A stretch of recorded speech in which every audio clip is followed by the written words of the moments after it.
Hernê Entrevista. Hernê Entrevista. 6.000 novos casos de Covid-19 foram registrados em todo o estado. Na cidade, o número de internações também aumentou. Em abril, eram 8 pessoas internadas nos hospitais públicos do Rio por Covid e esse número de internados também já aumentou bastante. A cada 10 testes de Covid realizados, 4 dão resultado positivo para a doença na cidade do Rio de Janeiro.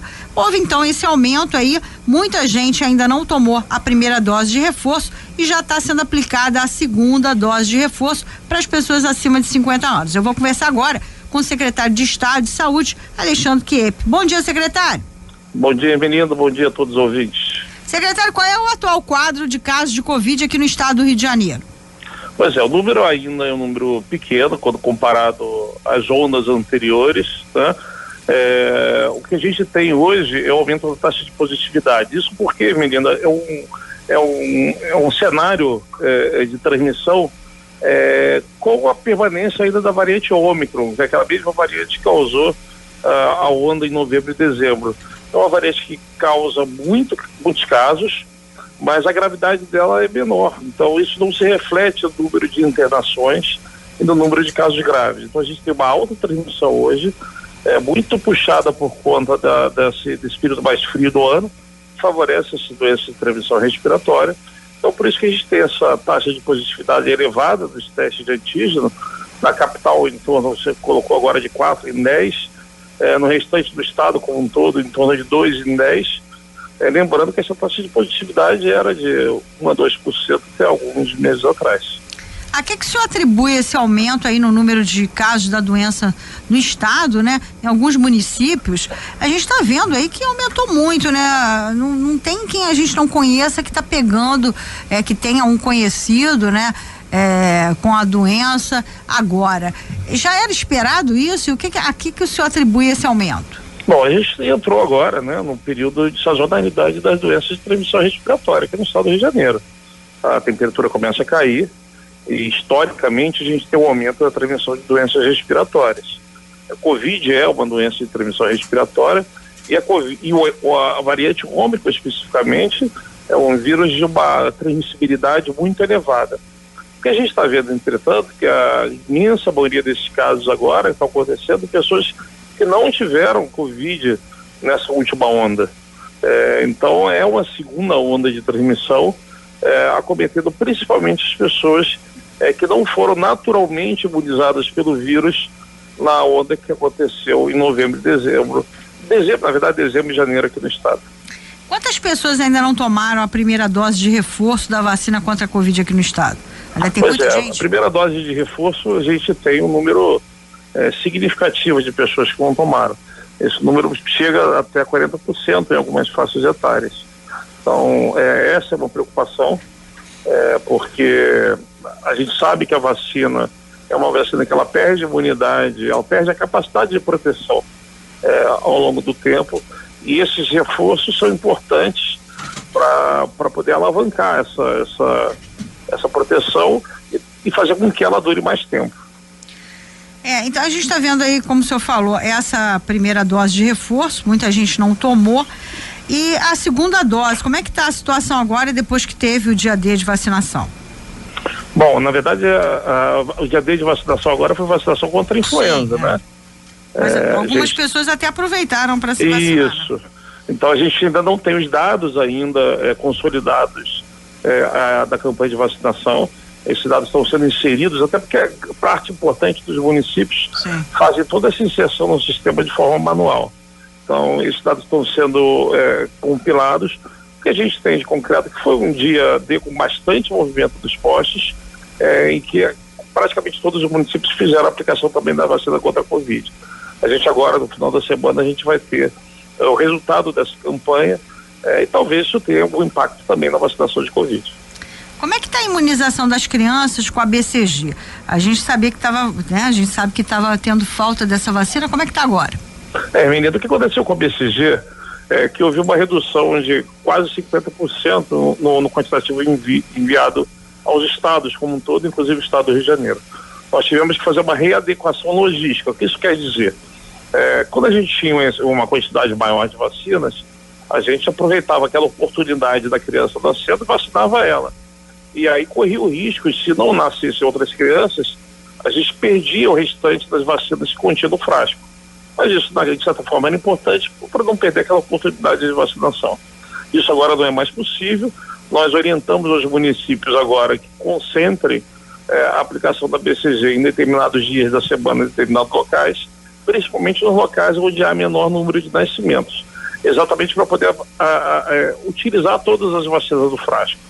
Isso, obviamente, acarreta alguns problemas de oportunidade, perda de oportunidade de vacinação. Por outro lado, garanta que a gente consiga vacinar todas as pessoas com a dose que a gente tem disponível. Então, não haverá falta de BCG com esse quantitativo que está sendo enviado pelo Ministério. Por outro lado, vai ter que ser feito todo esse rearranjo para que as vacinas deem conta. Então, as crianças estão nascendo agora, que estão precisando da BCG, não tem? Ou encontram dificuldades dos pais para vacinar as crianças agora? Não é dificuldade, né? O que eventualmente pode acontecer é que não vai ter aquela facilidade que tinha em alguns locais menores de vacinar na própria maternidade, por exemplo. Eventualmente vai ter que esperar um dia da semana específico para poder levar a criança para poder se vacinar, mas não há falta de vacina. O senhor tem os dados de quantas crianças são vacinadas anualmente com a BCG? A gente tem em torno de 200 mil nascidos vivos todo ano aqui no estado do Rio de Janeiro, e esse é o número de vacinas de crianças que são vacinadas no primeiro mês. A gente sabe que a dengue também está preocupando a população. Como é que está o combate ao mosquito transmissor da doença? Pois é, a gente está no período agora também do ano em que há uma redução do número de casos, portanto agora é o momento de intensificar as ações de prevenção. As equipes todas de agentes de endemias, que são antigamente chamados de mata-mosquitos, que ficaram durante quase 2 anos sem fazer essas visitas domiciliares por conta do Covid, já voltaram à atividade. Nós voltamos a fazer os estudos de índice de infestação para poder saber quais localidades com maior risco de transmissão por conta de maior presença de larvas do mosquito.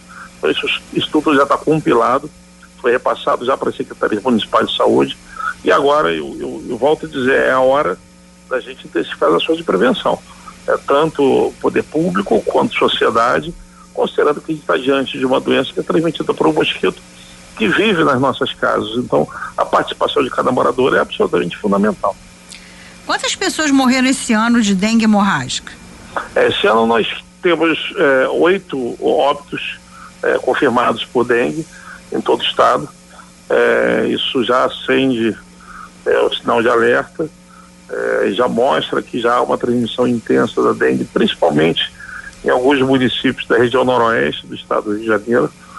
O vírus que circula hoje é o vírus 1 da dengue, o mesmo que circulou em 2011, e o vírus 2 que circulou em 2008. Então a recirculação deles agora ele é preocupante, porque tem um número muito grande de pessoas aqui no estado do Rio de Janeiro que não tem imunidade contra eles. E não tem como confundir, porque as pessoas estão procurando os postos de saúde, mas não tem como confundir também os sintomas da dengue, da gripe e também da Covid? Sim, tudo pode ser confundido, sem dúvida nenhuma. A grande diferença é que nesse período do ano há muito pouca transmissão de arboviroses. As arboviroses aqui no Rio de Janeiro, elas costumam acontecer em maior intensidade entre os meses de dezembro e abril. A partir de maio já começa a cair bastante, e em junho essa transmissão é muito, muito baixa. Então, os eventuais casos que a gente suspeita de dengue, que deem negativo para outras doenças respiratórias, eventualmente eles precisam ser testados e a amostra tem que ser enviada para o laboratório. Com relação à varíola de macaco, como a secretaria vem monitorando aí a chegada da doença aqui no estado?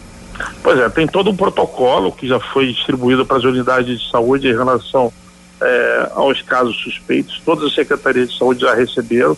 Houve uma articulação também com a Agência Nacional de Vigilância Sanitária, que é responsável pelo monitoramento de portos e aeroportos, para identificação de pessoas vindas de região com transmissão e que tenham sinais e sintomas da doença. Nós já definimos o hospital de referência, caso haja algum caso suspeito, para a gente poder enviar. Hoje no estado do Rio de Janeiro não tem nenhum caso suspeito em investigação, ainda não tivemos nenhum caso suspeito em investigação, mas os protocolos já estão todos definidos. Caso haja identificação, a gente já sabe para onde enviar e as ações de bloqueio já vão ser realizadas. Como é que vão funcionar essas ações de bloqueio? A partir da identificação de um contactante, é feito o isolamento e a quarentena dos contactantes próximos, dos contactantes íntimos, e aí com isso a gente, em tese, consegue romper a cadeia de transmissão. É óbvio que não é uma ação fácil, até porque muitas pessoas com a doença podem chegar aqui no país sem sinais e sintomas e só vir a desenvolver sinais e sintomas da doença alguns dias depois. Então, mas de qualquer jeito, a gente está seguindo todas as recomendações do Regimento Sanitário Internacional no que diz respeito ao controle de novas doenças. No caso de uma pessoa infectada, ela pode, num ônibus, né, ou num transporte público, vai ficar meio difícil de controlar, né? Sem dúvida nenhuma. Essa é a grande dificuldade quando as pessoas chegam sem sinais e sintomas, só vêm desenvolver sinais e sintomas nenhum. Depois, né? É feito todo o protocolo de investigação com as equipes procurando os contactantes íntimos, mas a gente sabe da dificuldade que evitar a entrada do vírus, né? A gente mantém essas ações em portos e aeroportos. Obviamente a gente consegue minimizar o risco, mas a gente não consegue evitar completamente de forma nenhuma.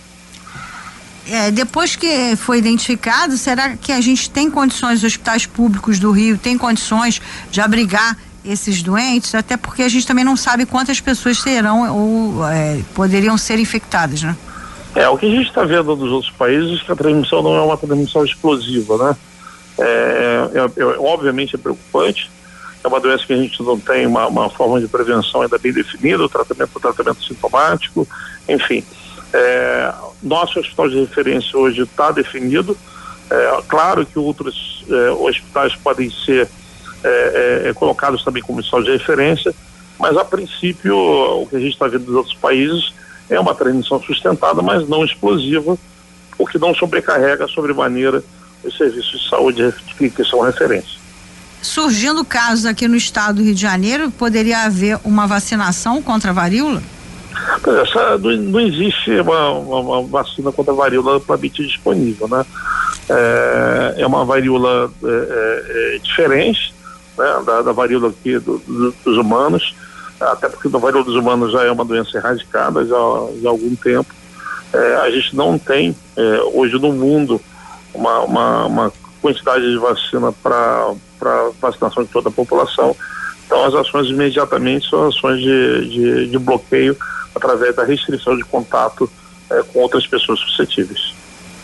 Agora a gente voltando ao caso da Covid, alguns postos de testagem podem ser reabertos caso aumente aí o número de pessoas infectadas com a Covid? Sim, se houver necessidade, sim, a prefeitura está abrindo alguns postos, nós estamos distribuindo os testes rápidos para todos os municípios.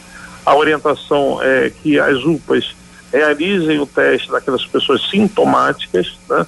Então a nossa orientação é que todas as UPAs realizem os testes das pessoas sintomáticas, assim como os postos de saúde das clínicas da família. Então está sendo feita uma distribuição grande de testes para todos os municípios. Então a testagem tem que ser feita usualmente nesses locais. Caso seja ultrapassada a capacidade de testagem dessas localidades, a gente pode sim voltar a reabrir centros de testagem específicos.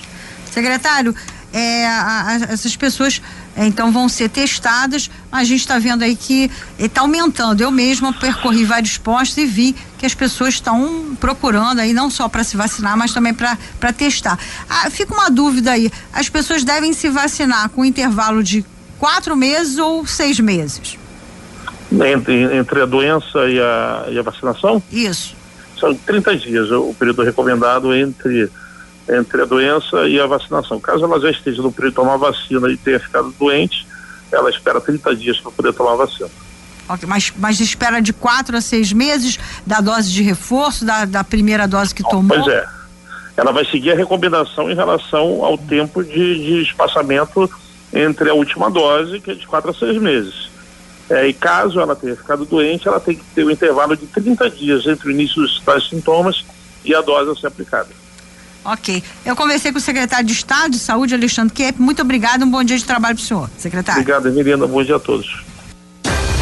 Você está ouvindo o Rio em Pauta, com Ermelinda Rita.